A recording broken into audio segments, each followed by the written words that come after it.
Boa noite, pessoal, tudo bem? Hoje eu, a professora Marielle, E a professora Bruna. a gente vai para mais uma aulinha de geografia. Mas antes, a gente vai refletir algumas questões. Então, será que existe ar dentro do solo? Por que será que a água consegue infiltrar, consegue entrar dentro da terra, dentro do solo, né? Será que o solo é maciço ou poroso? Essas questões, essas perguntinhas, são algumas das quais nós conseguiremos responder na nossa aula de hoje. Então, para que a gente consiga respondê-las, nós estudaremos um pouco sobre a porosidade do solo.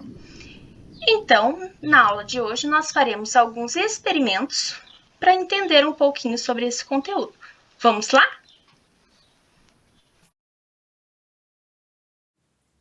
Bom, pessoal, vamos para o nosso primeiro experimento, onde iremos testar a porosidade do solo.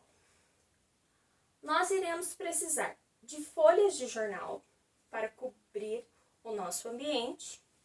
Precisaremos também de um fragmento de rocha, um pedaço de pedra, uma esponja de cozinha nova e sequinha e um torrão de terra, um bloco de terra, um pedaço de terra seca. Também precisaremos de um dispenser de água, que é um recipiente de pôr ketchup, de pôr maionese com um pouco d'água dentro. Vamos para a nossa experiência. Bom, pessoal, então nós vamos depositar um pouco de água em cada um desses elementos e nós iremos observar o que irá acontecer com cada um deles.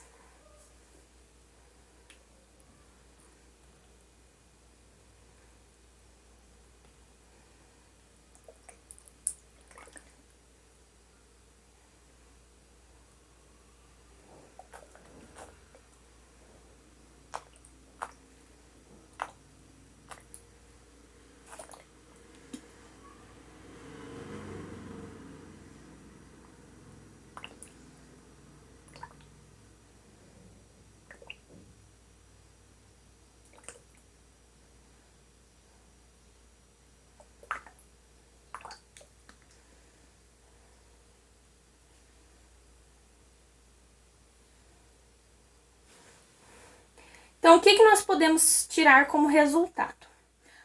A água na rocha, ela escoou, ela não infiltrou. Então, ela escorreu, ela não entrou dentro da rocha. Porque a rocha é um material maciço, ela não é poroso, ela não absorve. Já a esponja, ela é porosa, porque a água conseguiu entrar dentro dela.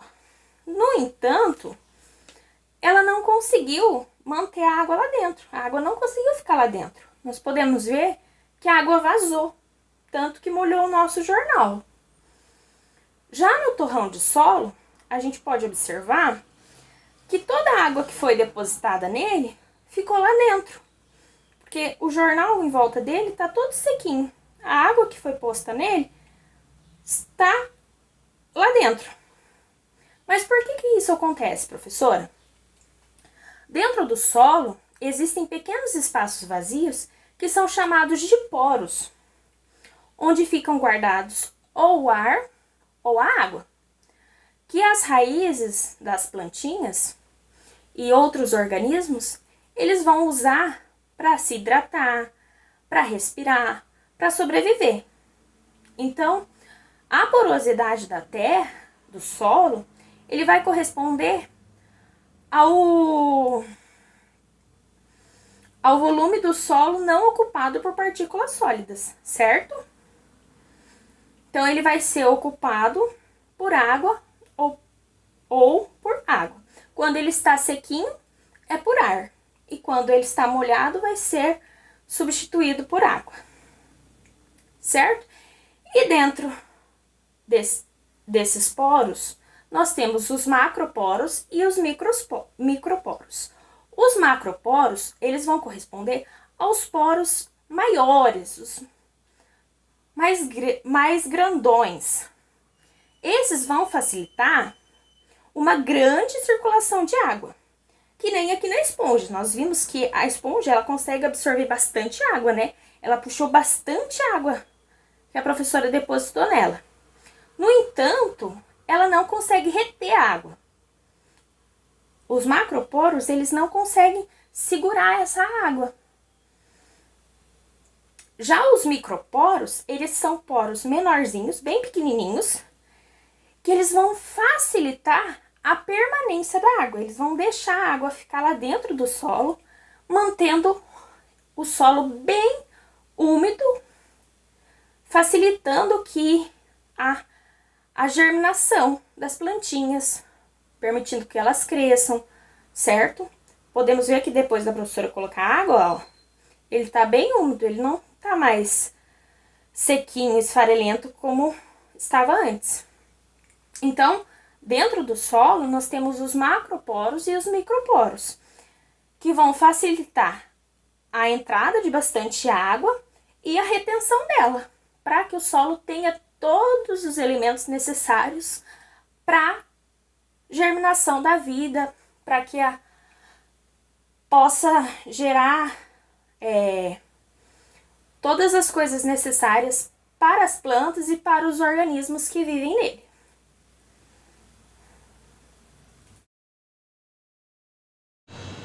Oi pessoal, aqui é a professora Marielle e a gente vai para mais um experimento. O que a gente vai precisar? De água com um copo e de um torrão. Então vamos ver o que acontece quando eu coloco o torrão dentro da água. Podemos observar que as bolhas indicam ar no solo, né, que ocupava por poros. Então, após o torrão ser submergido, a água se infiltra por estes poros, forçando a saída do ar do solo. Então, deste modo, se demonstra a existência do ar no solo, né, que ocupa por espaço poroso. Então, a gente pode observar que o solo é um meio maciço, porém é um ambiente extremamente poroso. Então, podemos comparar o solo a uma esponja de cozinha, porque a esponja ela absorve toda a água. Assim como ocorre na esponja, a gente pode ver também no experimento. A gente tem também a compactação do solo, que é o aumento da densidade do solo e a redução de sua porosidade, né? Que quando se dá, ele é submetido a um grande esforço ou uma pressão contínua. Então, a compactação ela é causada pela ação humana, pela ação do homem. Então, ao manejar o solo, utilizado máquinas, implementos, de uma maneira inadequada.